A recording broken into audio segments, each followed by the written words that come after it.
किसी समय की बात है, एक तालाब के पास एक सार्स रहता था। वह बूढ़ा हो चुका था। मछली पकड़ना उसके बस की बात नहीं थी। तभी उसे एक युक्ति सूझी। तालाब के किनारे जाकर सार्स दुखी मुद्रा में बैठ गया। मछलियों ने उससे उसकी उदासी का कारण पूछा।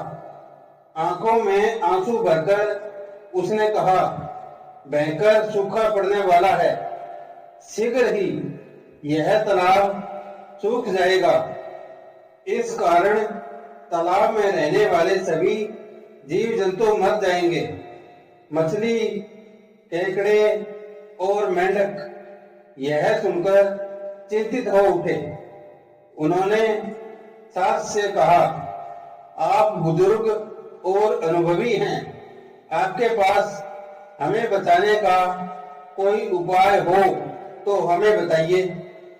सारस काफी देर तक विचार करने का नाटक करता रहा। फिर उसने कहा, पास में ही एक सरोवर है जिसमें बहुत पानी है। वह सरोवर बहुत बड़ा और गहरा है। उस पर सूखे का कोई प्रभाव नहीं पड़ेगा। यदि आप सभी की सहमति हो तो मैं एक एक कर सभी जीवों को वहां ले जा सकता हूं। उनकी अनुमति पाकर सारस बहुत प्रसन्न हुआ। वह एक एक कर मछलियों को अपनी पीठ पर बैठाकर दूसरे सरोवर ले जाने के बहाने एक सूनी जगह पर बैठकर उन्हें खा लेता था।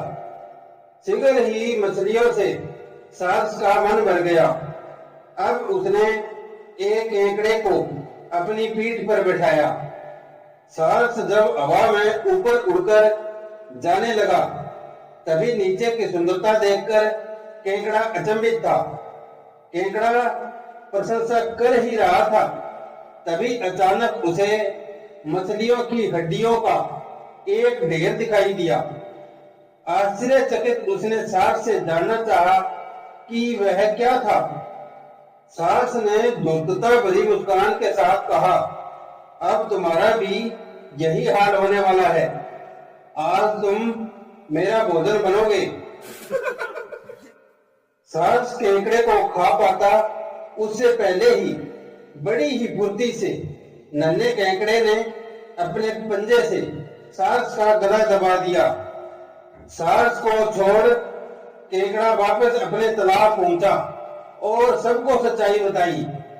सबकी जान बचाने के लिए सबने उसे धन्यवाद दिया। इस कहानी से हमें यह शिक्षा मिलती है कि आंख मूंद कर दूसरों पर भरोसा नहीं करना चाहिए।